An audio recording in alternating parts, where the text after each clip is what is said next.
I would now like to introduce our keynote speaker, Tom McCarthy. Tom is the founder and owner of Thomas McCarthy and Associates, a consulting firm that works with a variety of clients, including new ventures, Fortune 500 companies. He has a variety of coaching and training programs focused on peak performance in business. Some of his previous accomplishments, he was a member of the University of North Carolina nationally ranked football team, which is my favorite of his accomplishments.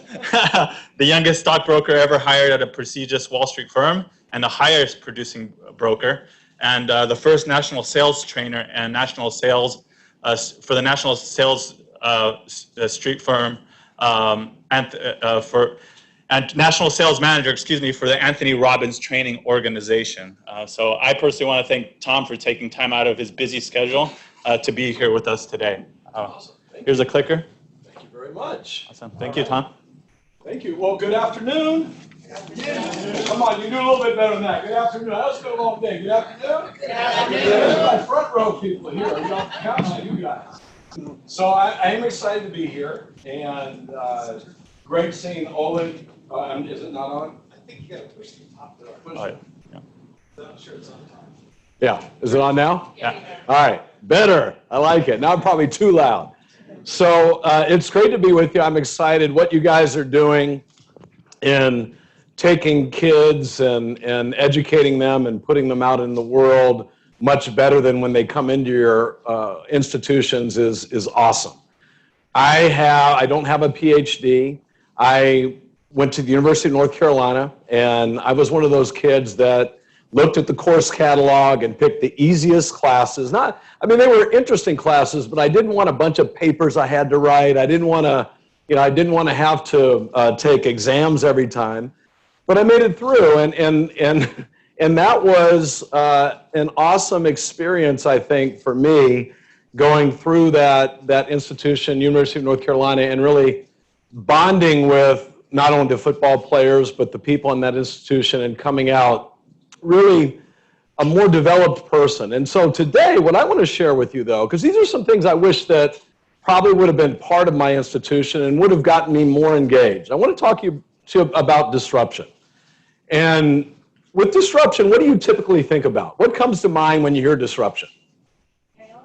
Chaos, yeah. Like almost a negative way of looking at it. Yeah, exactly. What else? What disruption for you? What comes to mind? Just changing the status quo. Okay, so changing the status quo.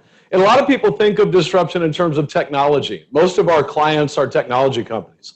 Cisco Systems, Microsoft, companies like that. Very disruptive companies. But disruption, I think, has to be happening in virtually every industry or companies become irrelevant. And I first gave a version of this talk about 4 years ago for Cisco Systems at their big national sales conference. And it was disrupt and dominate, and then also lazy leadership is dead. You guys are leaders, and none of you are lazy, but there is still some lazy leadership that we see out there in the world today. And I'm not talking about changing automatically to this kind of leadership. Does anyone know what that is? What is that move where you put the person in the headlock? It's a noogie. What's it called? A noogie? How many of you had brothers and sisters growing up? How many got a noogie from one of your brothers or sisters? You got one? Okay. How many gave out noogies? No, David Hutchison's my business partner. I worked with him. I know he did not give out noogies. He was third in line out of 4 brothers. Every time I went over to his house, because I grew up with him, he was getting one. All right? So I don't think, maybe you got your little brother once or twice. All right. So when you look at disruption, I've got a little bit more of a positive association that I wanted to share with you. It's basically altering, in a pretty dramatic way, the structure of something. And so what we're going to talk about today is disrupting culture, potentially, in your organization. The culture, the way people show up, why they show up, what attracts them, taking a look at your culture. And I'll show you a couple examples of what we've done in corporations, and you might be inspired to maybe take a look at your culture and redefine it a bit or shape it just a little bit more elegantly. And then number 2 is talent. You're only as good as the people you have on your team. So we're going to take a look at talent, because when you disrupt, you want to make sure your talent is in line with the disruption that you're trying to create. Does that make sense so far? And then the third thing is strategy. So I want you to do something right now, though. I want to do a little practical exercise. So I want you to hold your hands out about a foot apart, just like this.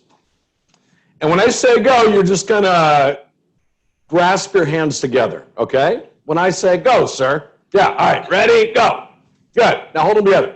Look at your thumbs, because your thumbs will tell you a fascinating story. As a matter of fact, studies show that if your right thumb is over your left thumb, it means you are incredibly intelligent. You're a thinker. Yeah, highly intelligent. That's something you're trying to change right now. Okay, so right over left means you're a big thinker, big-time thinker. And if your left thumb is over your right thumb, which that's what mine is, by the way, if your left thumb is over your right thumb, the most recent research says that maybe you're not the big thinker, right? But if your left thumb's over your right thumb, you tend to be incredibly sexy. Now some of the thinkers are changing over. And if your thumbs are straight down the middle, do we have any of those? What were yours? Did you even do it? I did absolutely. Okay, I just want to make sure. So left over right, she's sexy. Yeah. And if your thumbs are straight down the middle, that means you think you're sexy. That's a real problem. Yeah. Yeah, but actually, I'm doing this for different reasons. Just grasp your hands, please. And notice which hand is a little bit higher. So that means the thumb will be on top, your pinky will be a little bit lower. And now what I want you to do is I want you to disrupt this pattern that you do most of your life by taking your hands apart, moving it up one notch, and now re-gripping. And tell me how amazing that feels. What are you now? Are you sexier? Smarter. You're smarter, okay. And I don't like it. You don't like that, yeah. Yeah. Now, how does this feel? Seriously, how does it feel? You're smarter. I made all that up, by the way. But if you want to feel that way, that's okay. But how does it feel? It feels a little uncomfortable, right? And you guys are masters of this. Why is it uncomfortable? Why does that not feel good when you make just that little shift? Because your brain's not what? It's not used to it. You've done it the other way tons and tons of times. You've patterned your brain. You've got neural networks. And now we're doing something a little bit different. And for most people, it's like, oh, that's not who we are. That's not what I am. I can't do it that way. No. It's just your brain going, hey, this is a little bit different. Do you want to keep doing this? Because what would happen if you did it enough times that new way? What would happen? Yeah, exactly. So there's things within my company, your institutions that are comfortable right now, and they feel good, right, because they're comfortable, but they're not necessarily going to take you in the environment that we're in and the change of pace that we're experiencing. They're not going to take you to where you want to go.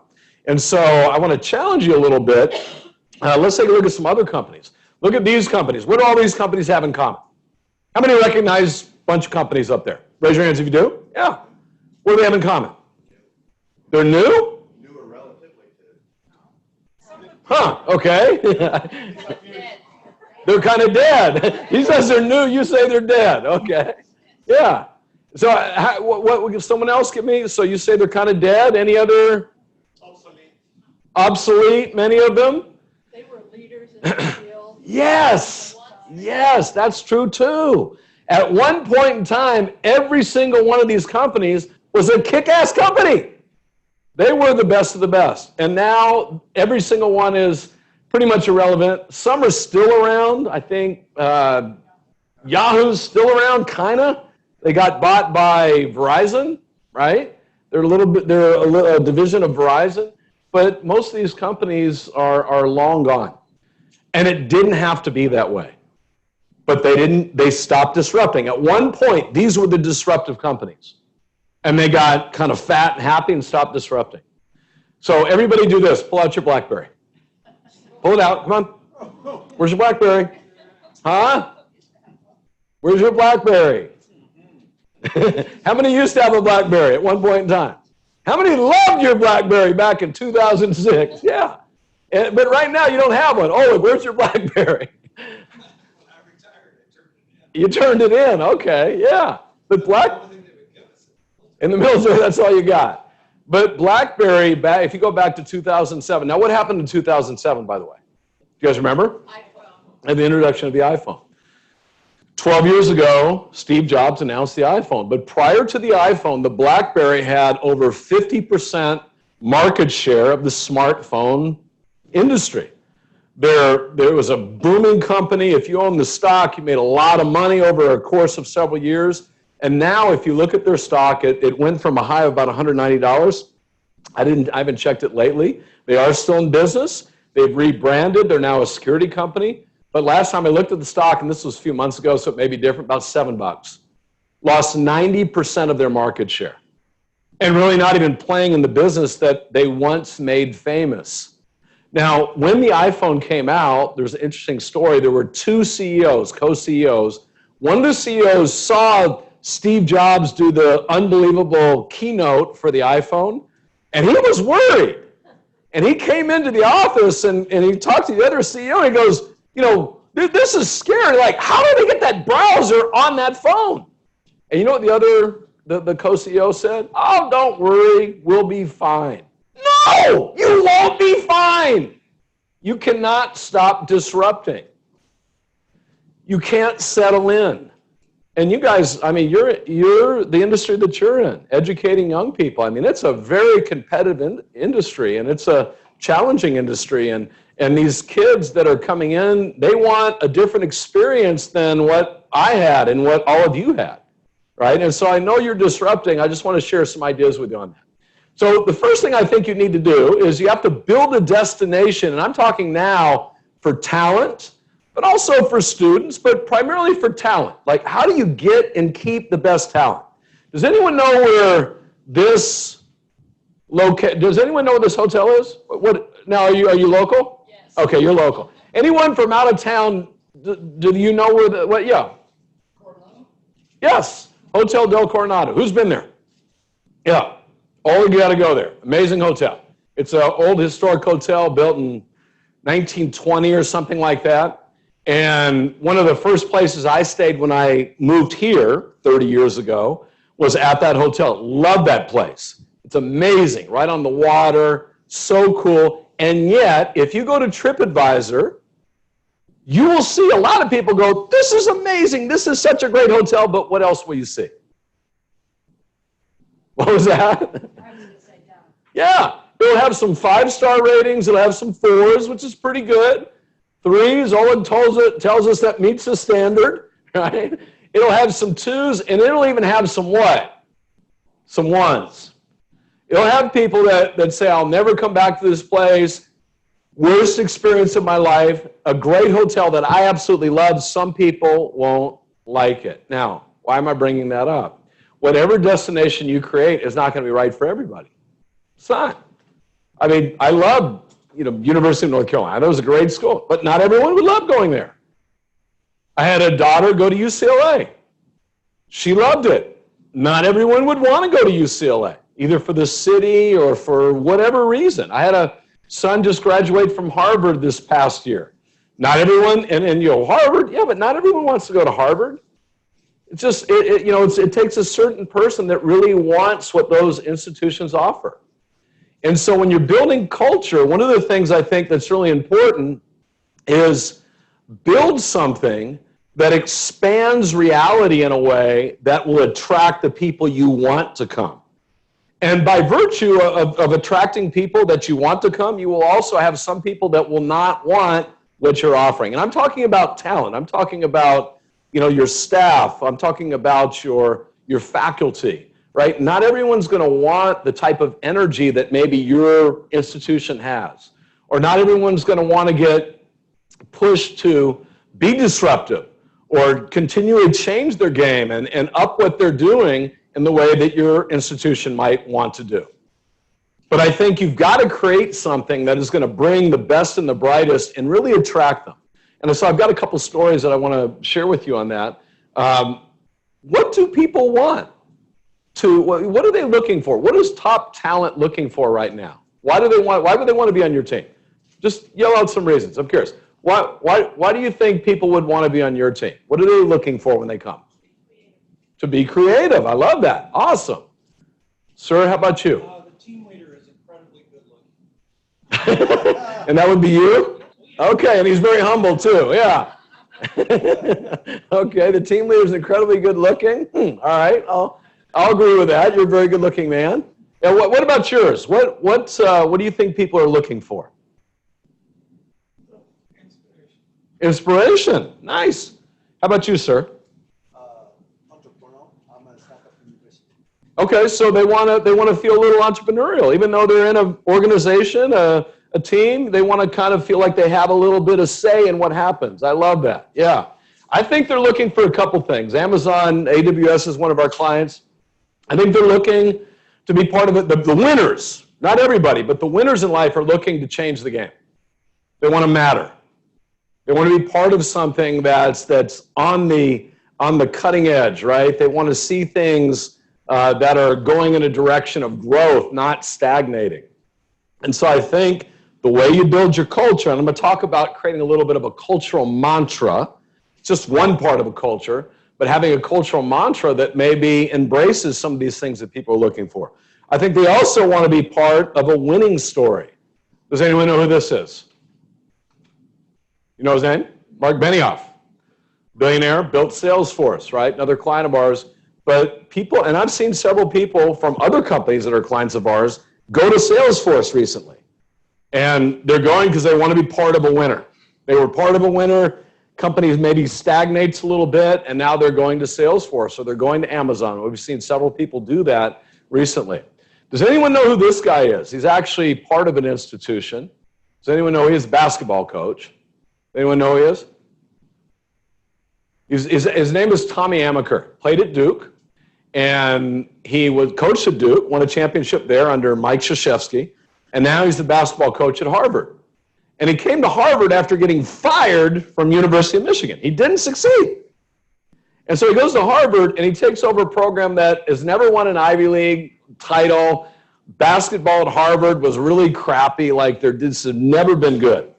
And yet what he did was he came in and he changed the culture in a way where he started attracting really good players. And players that would have gone to other places, like SEC schools or ACC schools.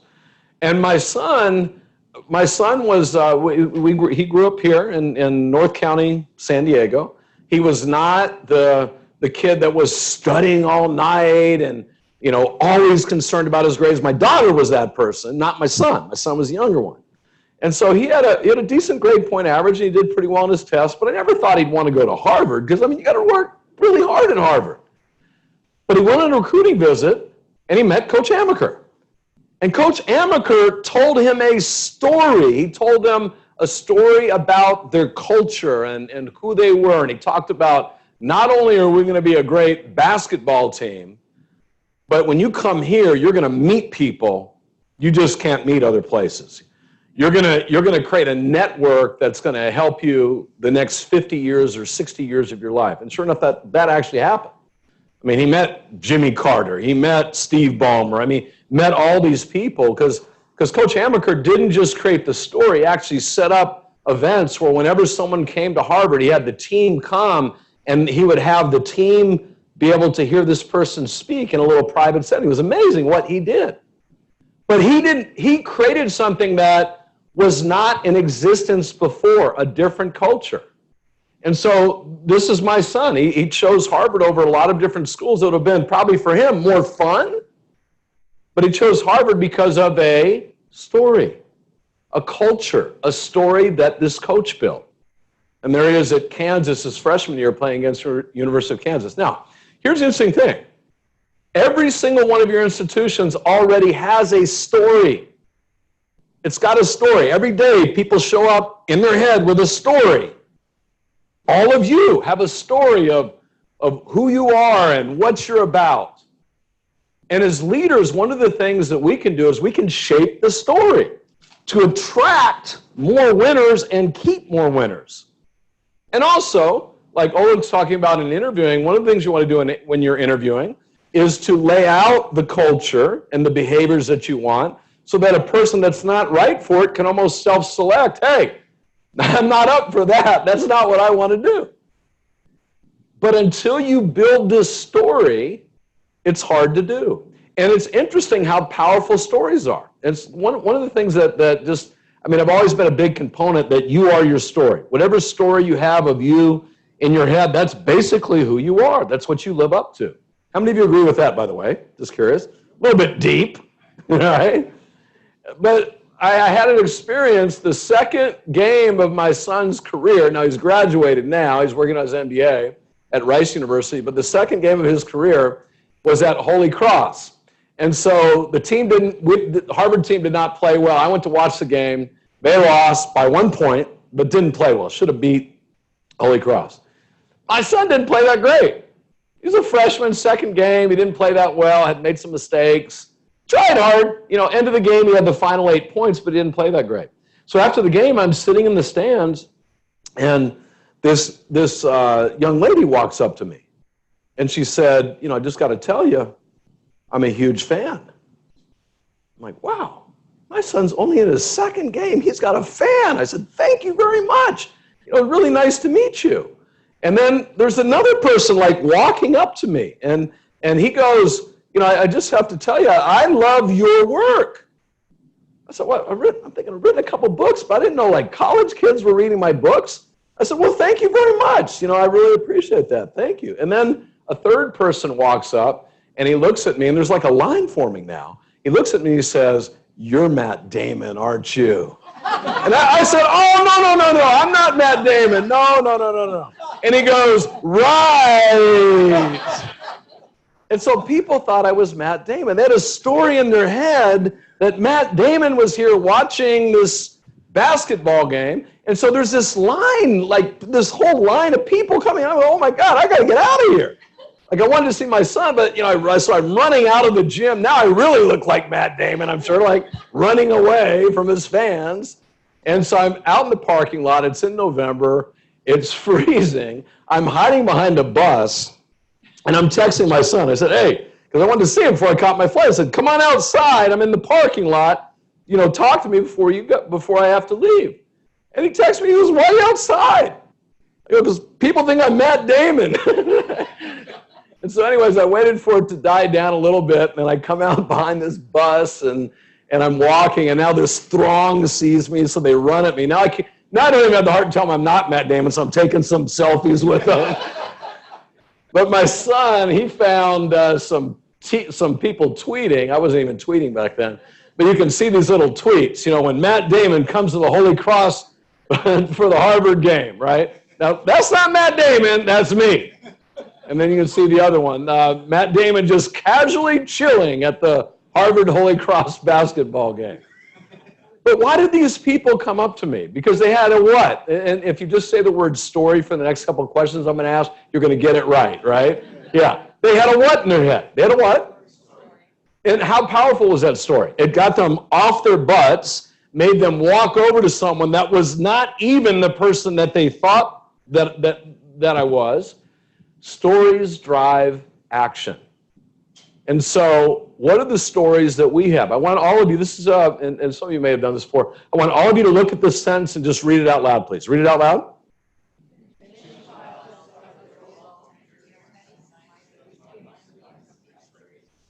See, now as a kid that had to recite things in third grade, I've always wanted to ask teachers and administrators, okay, look at this and say it out loud. And you guys were pretty weak on it, I got to say. Not very loud. All right. Now, what I want you to do is look up there and count how many F's. And some of you have seen this before, but count how many F's are in the box. Count how many F's are in the box. Letter F's. I'm going to take it away in about 5 seconds. So letter F's. Okay, finish up, and boom. All right, how many got 3? Raise your hands. How many got 3? 3 F's? Good. How many got 4 F's? How many got 5 F's? How many got 6 F's? Okay, so you got 3 and you got 6, and you're sitting in the same spot. All right, now, I'm going to have you tell us, don't anybody help her now. Don't anybody help her, so everybody else be quiet. Tell us the 3 F's that you saw, please. Awesome. Great job. Give her a hand. Give her a hand. Come on, give her a real hand. Yeah. Now, don't anybody help her. There actually are 6 F's. So, and don't say anything to her, but tell me where the other 3 F's are. So look really hard at it and tell me where the other 3 F's are.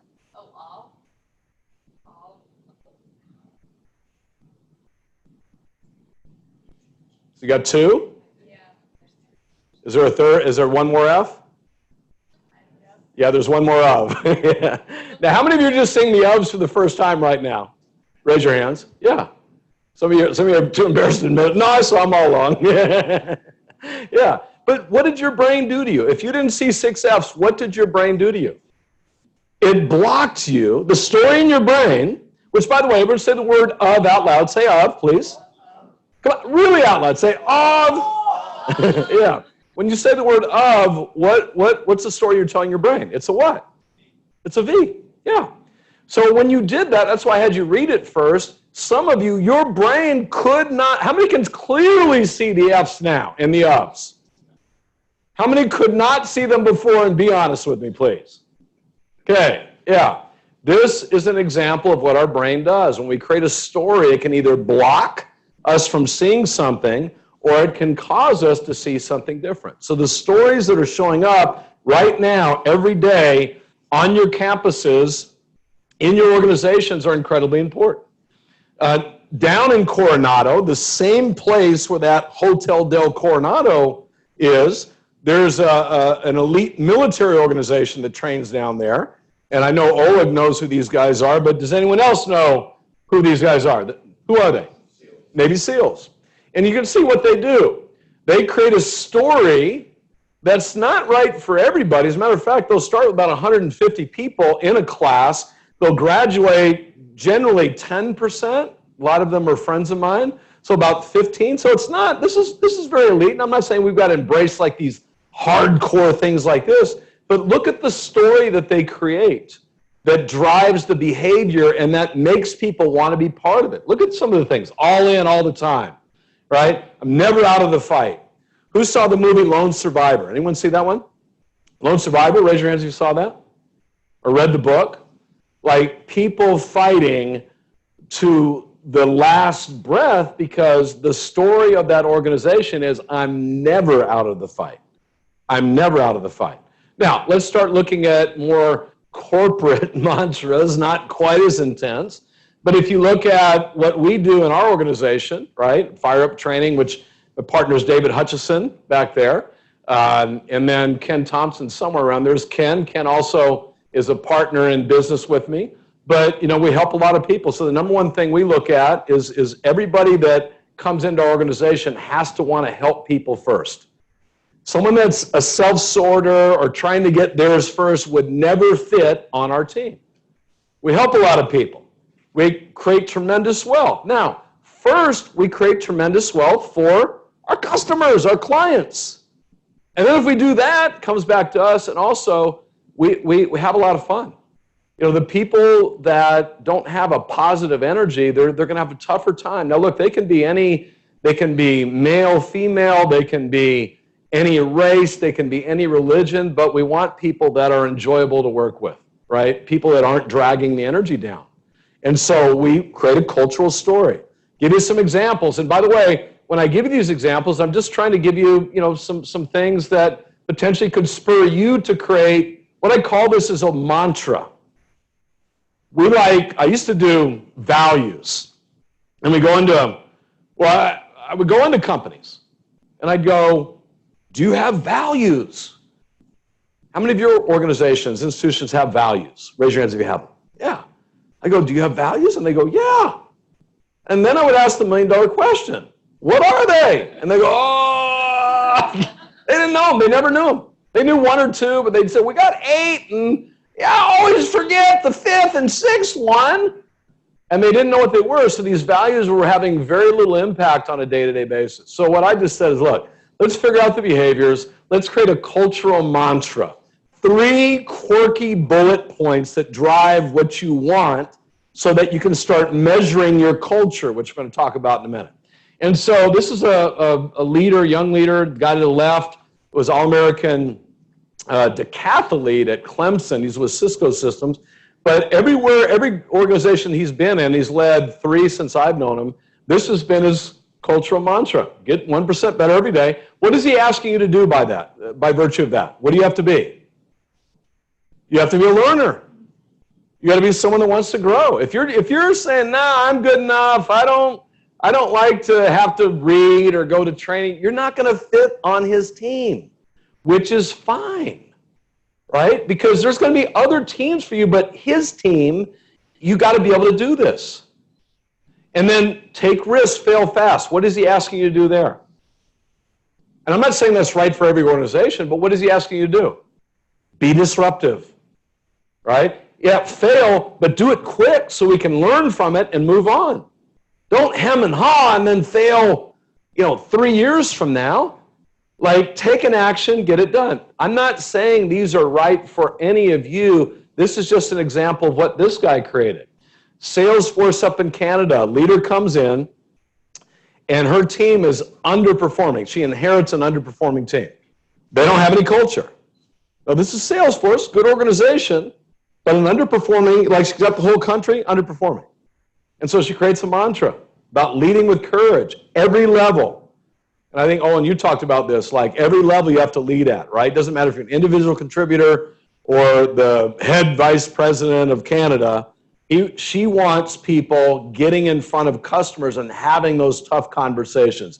She wants people leading every single day. When they see something that needs to be done better, be a leader. Well, I'm just the receptionist. Doesn't matter. You're a leader in an organization. She got some pushback on number 3. Now, this is a sales organization, but hustle to exceed our targets up in Canada. The word hustle, like what does the word hustle mean to you guys? Does it mean to take something from you, like I hustled you? Or does it mean just, how many have more of the, like pick it up, let's go. Like, you're probably an athlete, right? Yeah, like let's go. So she meant it, speed, and she got a little pushback, but it was fine. It enabled her to have a conversation about what it really meant. And I'll show you later what happened in her organization. This company called Meraki that Cisco bought. But again, you can just see some examples of cultural mantras that come alive more than just having some values, because now the culture gets defined. Does this make sense? So I would encourage you, because this is the first, I've got 3 big ideas today. First is build the destination. Cultural mantra is just one part. There's many more things you can do. I only have a keynote, but a cultural mantra I think is pretty hip, it's pretty cool, and it's inspiring because now people have some statements that stick out that they can learn. And where I actually got this idea partially, and I think I was telling you, was when I was in the Middle East speaking to troops. And I was at the base that your guys were running, Camp Buring. Yeah, and also Camp Arifjan over there. But I remember speaking, and the general would come up. I think it's probably Camp Arifjan when the general came up. But after I gave a talk to these amazing young men and women, like he shakes my hand, and inside there's a coin. And if you guys ever seen the challenge coins, right? They always have like a little mantra, like a one phrase mantra that just kind of gives a sense of pride, a sense of belonging to. This is part of the big, U.S. military, U.S. Army, U.S. Navy, whatever it is. But this is who we are. And so that's where I got the idea for the mantras. Okay, so how many like the idea of maybe taking a look at having a little mantra for your organization? I'm just curious. Raise your hands. Awesome. And now, second big idea. Surround yourself with engaged winners. So you got this great mantra. It's going to call out kind of what you're looking for with the behaviors. Now we have to start figuring out ways to measure it. Pacificare, before they were bought by United Healthcare, used to be a big client of ours many, many years ago. And I remember waiting to give a presentation to a group of their managers, and their brand new leader, executive vice president, first time she'd ever talked to the group was speaking before me, and she'd come in from Disney. And so she's introducing herself and talking to her team, a couple hundred people, and she said something. Seemed a little harsh when she said it, but it was really powerful. She said, look, I don't know any of you,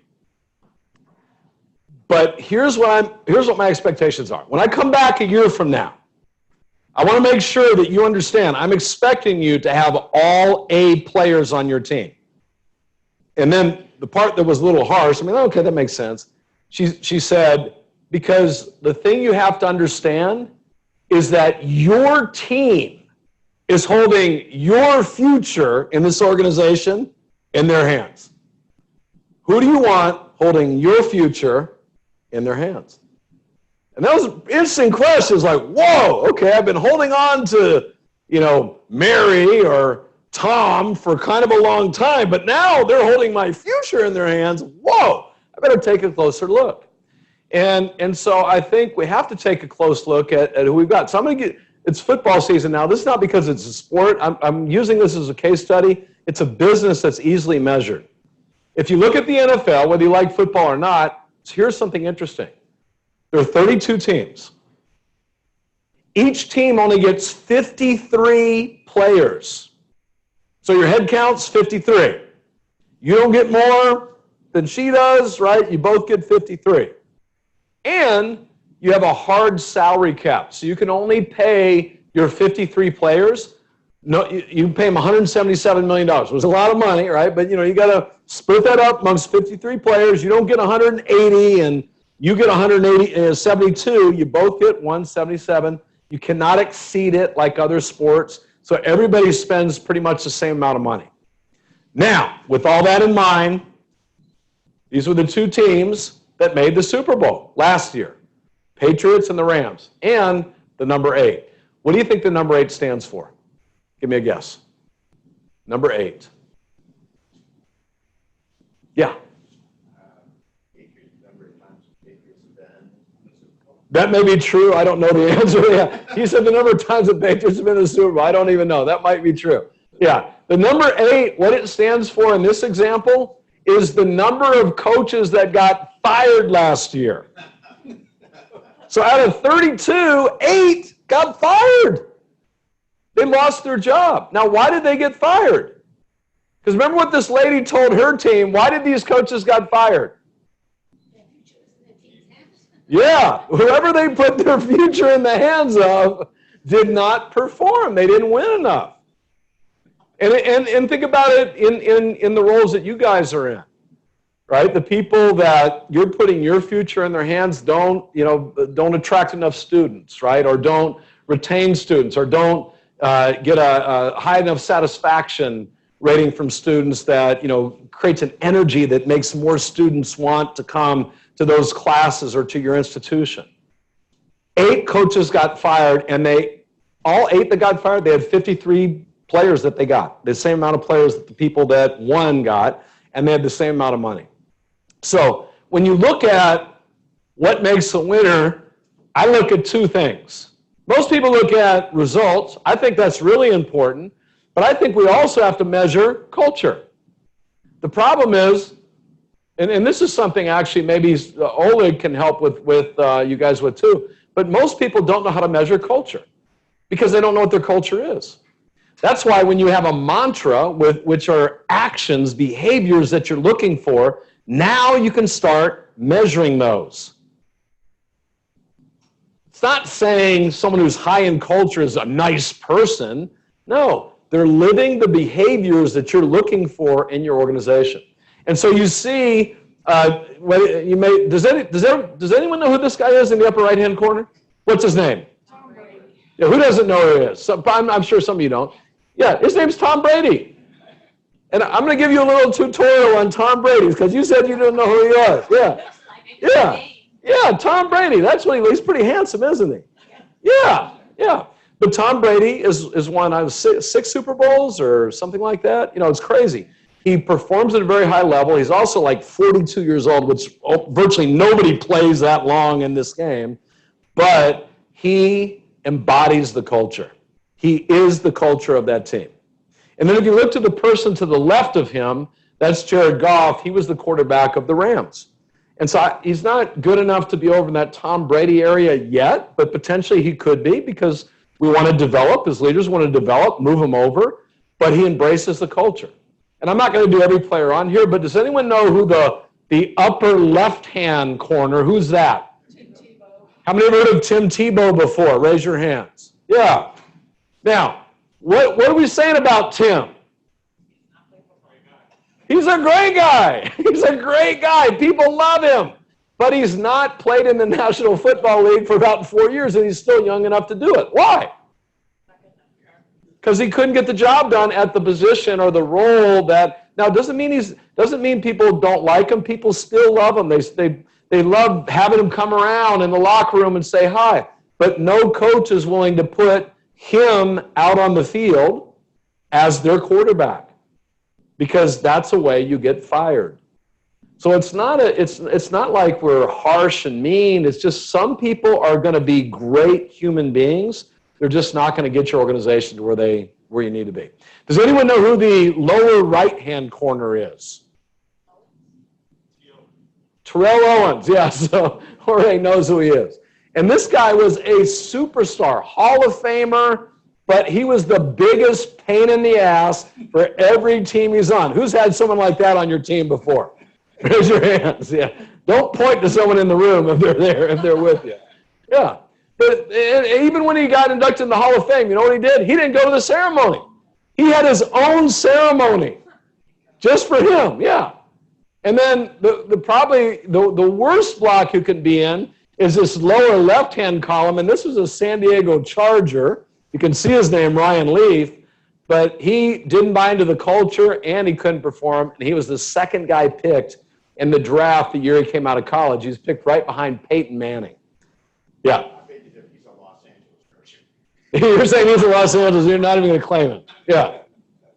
So I've got a few more things, and I got to make sure I'm watching my time. But these are just some names I came up from each for each block. So you can see the ultimate pro, potential star. This is our diva right here that, you know, they're the ones that want all the glory, but they're not going to buy into our culture. And by the way, if you have a culture, or you say you have a culture, and then you have people that aren't buying into the culture, and you make that okay, my question is, do you have a culture? You don't. If people aren't living it, or you're saying, oh no, you've got to live the culture. You do, but not him, because he's my favorite, right? Then we won't really have a culture. So, and then look at the lower left-hand block. What does that one say? Read that one out loud. Can you see that? Yeah. Have any of you ever come into a new role and found out, like, why is this person still here? Who's had that happen before? Raise your hand. Yeah. All right. That's a tough one. And I'm not saying we don't love people, we don't respect them, but this is going to be a tough person to change.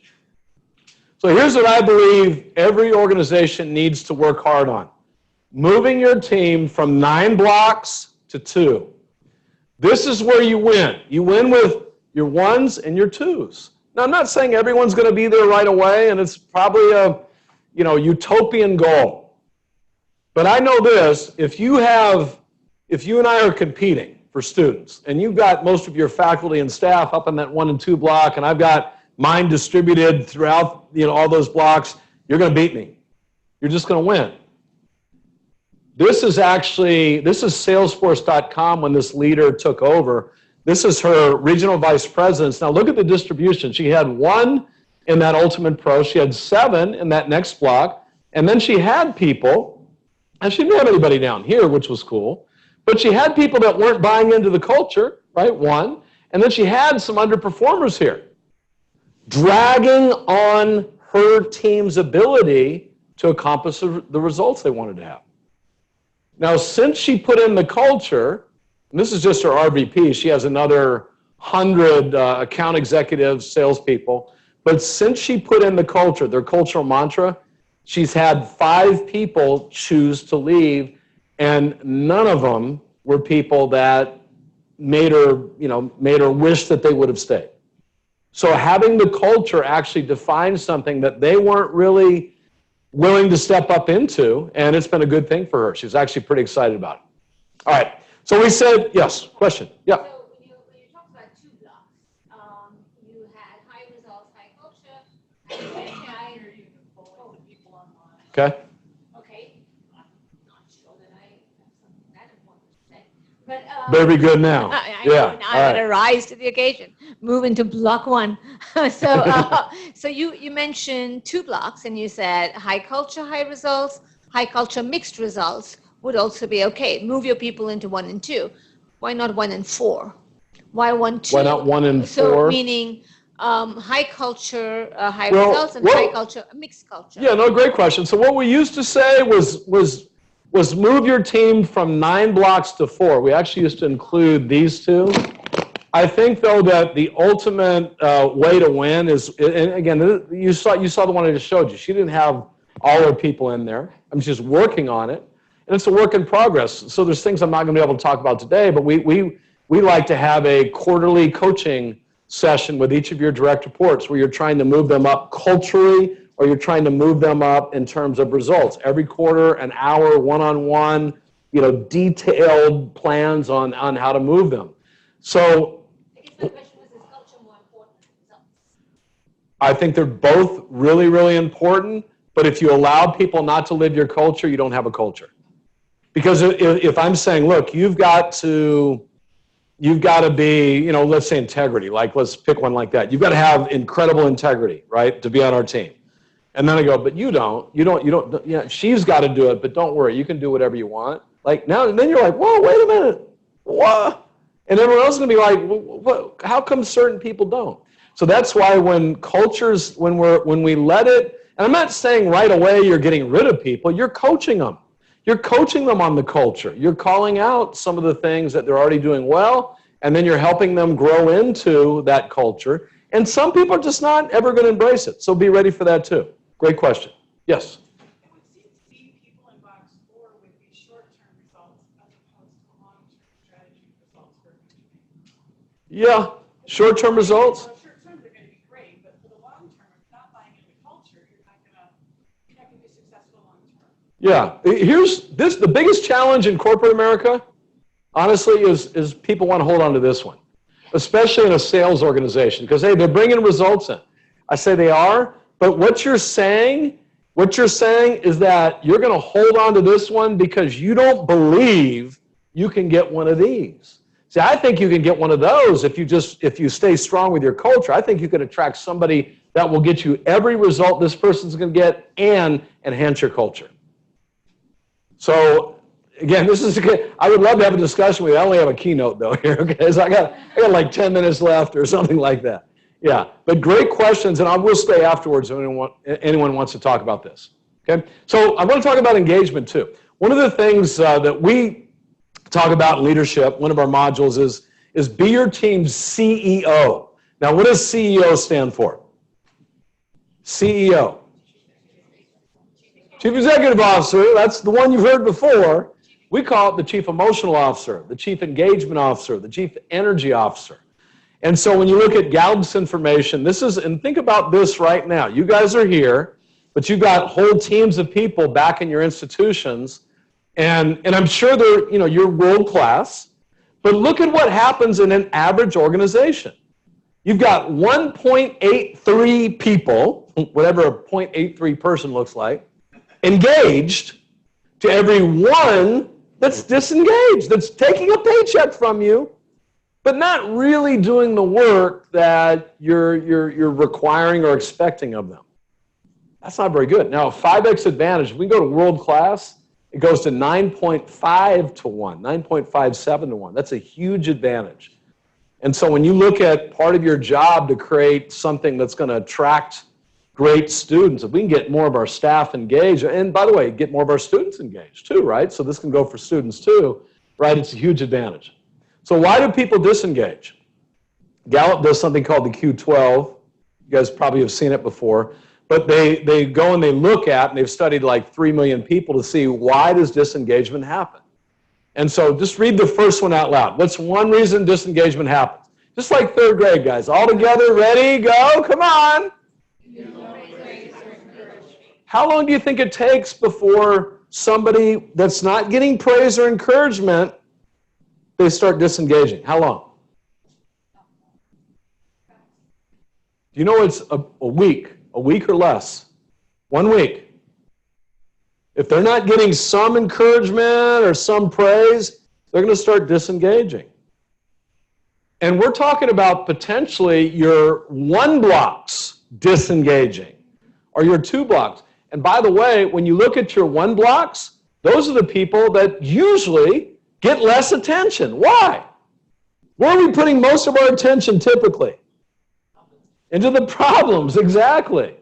And so our ones and twos aren't getting praise or encouragement, they disengage. And someone will praise or encourage them, your competition, and take them over, right? If they don't feel like you care about them, if they just show up and you don't know who they are and don't show an interest in who they are, they're going to disengage. If they don't feel like they're growing or winning, right? If you don't ask their opinion, if the role doesn't matter. So there's a lot of things we have to make sure these don't happen, but I have just two little strategies I'm going to share with you, okay? So one is create choices. Winners want to be able to at least have some choice in what they're doing. And I love, this is a great little study done with, I can't remember what, I think it was like third or fourth graders, but I read it years ago where right before recess, they would take this group of kids and they said, look, you cannot go to recess. They split the group in two, took one group. You can't go to recess until you play 15 minutes of a video game. Now, most kids are like, what? Really? During class? Yeah. They get excited. But they said, we've made all the, we've chosen which character you're going to be and we've chosen what color the character is. 15 minutes, then, you can keep playing or you can go out on the playground. Okay? That's one group. Second group. Hey, you guys got to play 15 minutes. But here's the thing. We're going to give you some important choices. Right? You get to choose what character you are. Woo, right? Like that's a big choice. And not only that, you get to choose what color your character is. Yeah, exactly. And so they gave them just this little kind of who cares choice. But guess what happened to engagement? Or with engagement? Guess what happened? Yeah, the group that had zero choice, like 15 minutes, they are off that video game, out on the playground where they get to choose who they're going to play with, what game they're going to play, have some fun. The group that had just those two little choices played longer. They would play into recess. The creativity and the innovation of their moves was much greater than the group that had very little choice, just by a couple little choices. So where can you give choice to people on your team? I mean, it could be little things like, hey, our morning meeting, you want to start at 8 or 8:05? You choose. Yeah. It's all up to you. And you don't really care, right? But, you're not going to say you don't really care, but giving people choice. And maybe it's bigger than that, but I'm just saying choice. As a leader, you got to be going out there and going, how can I create choice? Because when somebody chooses something, what does that mean they're doing? They're engaging, right? See how this creates more engagement? Okay. All right, second thing. This came from a study we did at Pacificare where we took the bottom 25% of managers, so bottom performing managers, and benchmarked them to the top 10%. We said, what's the difference? And there were many things, or not many, but there were several things you could pinpoint that were different. But one of them was positive to constructive or negative feedback. So the top performing leaders were 4-1. The bottom 25%, what do you think they were? What do you think they were? 1 to 4. 1 to 4. Yeah, no, they're about 1 to 1. And I even read Harvard Business Review did a study on marriages. And they said marriages that end in divorce, what do you think positive to probably not even constructive, negative, what do you think the ratio is there? And I don't remember it exactly, but what do you think it might be? It's going to be less than 1 to 1. It's like 0.73 to 1.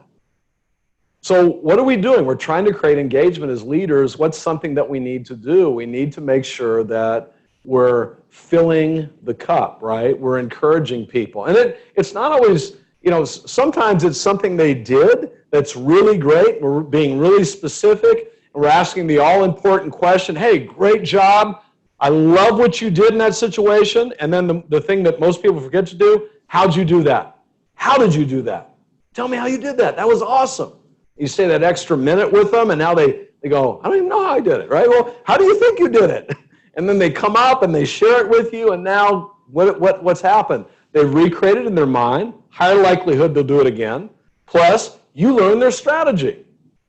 You can remind them of it. You can share it with other people.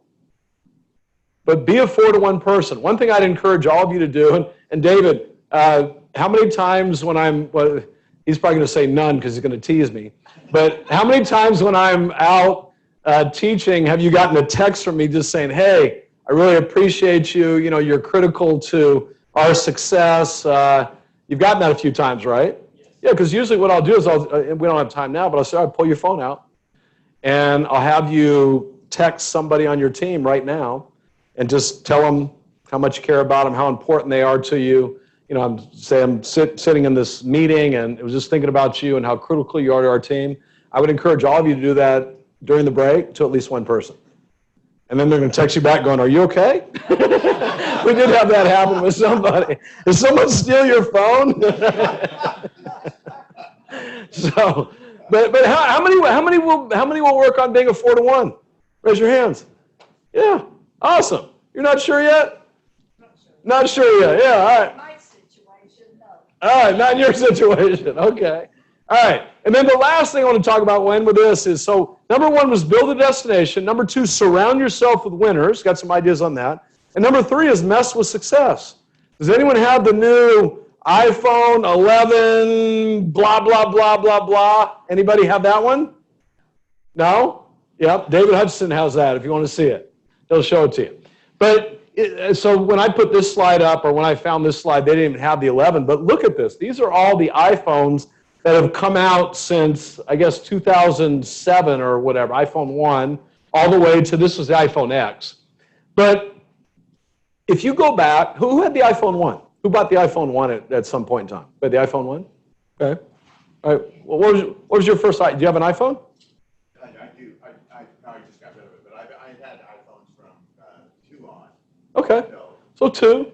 But at some point in time, like when you got an iPhone, like you think back to the time when you got like one of those first times, it was really cool. Now we look at it like, God, you know, how can anyone use that, right? The screen's too small, it's slow. But back when we got it, it was like, this is a great phone. How do they do this? The reason you, what's that? The iPod was good too. I mean, iPod was good. Now we're dating ourselves, okay? But the reason that we have bigger phones and better cameras and all these things was that when that phone was really great, you know what, when we were going, this is really great, what Apple was doing was like, all right, we got to mess with this thing. We got to figure out a way to make it even better. All your institutions are phenomenal. That's why you're here. That's why you're successful. And you got to get better, right? You got to mess with success. Does anyone know who this guy is? Yeah, Satya Nadella. What company does he lead? Microsoft, yeah. The most valuable, used to be most valuable years back, but then it fell behind Google, fell behind Amazon, fell behind Cisco's, people like that. It's number 1 again. It's number 1 again, market cap, most valuable company on the planet. He took over in 2014, and when I say mess with success, it was a successful company. They had tons of revenue from Windows, from Office. How many of you have Office on your phone or your computer? How many use MS Word, PowerPoint? Raise your hands, let me just see. You all do, right? So very, very successful, and you've been doing that for years. But when he came on, they were on the brink of starting to fade into irrelevance, which is pretty scary for a big company like that, and hard to change in a big company like that. And he broke some major rules in Microsoft that had never been broken before. Like, he embraced open source. They always like to keep it here, Microsoft, we're not going to share with you what it is, but open source, he opened it up. He started really focusing on recurring revenue, not just selling a license to you, but recurring revenue. How many are on the Office 365 now? Yeah, we're paying every year for that sucker, aren't we? Yeah. And now 2/3 of their revenue is recurring revenue. The stock price, and it's even up more now, but from 2014 to 2018, it tripled in value. And this stock had been one that had been good, but never done that in many, many years. Why? Because he went in and he started messing with success. One of the big things he started doing too was encouraging people to be learners, lifelong learners, and grow. See, and Bill Gates has done an amazing job, and Ballmer did an okay job. but they would hire smart people. You're smart. And then you just would be celebrated for being smart. Now you go there, it's like, yeah, you're smart. Get smarter, right? Grow, learn. That wasn't the way that the culture used to be. Now it is because of this person's leadership and messing with success.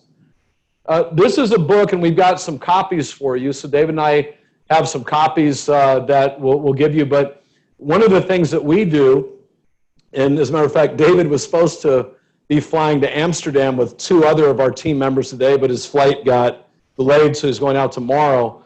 But we do presentation training. And one of the things we've done over the years is we've gone in and we've tweaked the way that people learn how to present, right? We made it much simpler and easy. And our belief is that anyone can become a phenomenal presenter in a very short period of time, even though most people don't believe that. It's one of the things that most people fear. We believe that that's absolutely possible. And so we've simplified the whole process of being able to do that. And so this is a book that we'll give you. And even the way that we do our classes, we've been the #1 rated training at Cisco Systems for 10 years in a row. And yet, and David gets mad at me for this all the time, but I'll come up with an idea, or I'll read something, or learn something, and I'll make a little change in the training or the work. But he's like, why are you always changing things, right? He likes to change it too, but it's because we have to keep messing with it. We got to keep messing with it. Just because we were the top ranked class last year, we got to mess with it. And so my challenge to all of you is to embrace this Steve Jobs quote. Because Steve Jobs said, we're all here to make a dent in the universe. You guys are making a huge dent. You are shaping our future for not just this country, because you have people from all over the world coming into your universities, your institutions. You're shaping the future. And you have to be disruptors. It's required now. It's not a nice to have, it's a must have. So thank you guys so much for letting me come and share some ideas with you. I really appreciate it. We've got books if you would like them. And do you have them back there, David? Yep. So he's got some. I think there's some over on the other side too.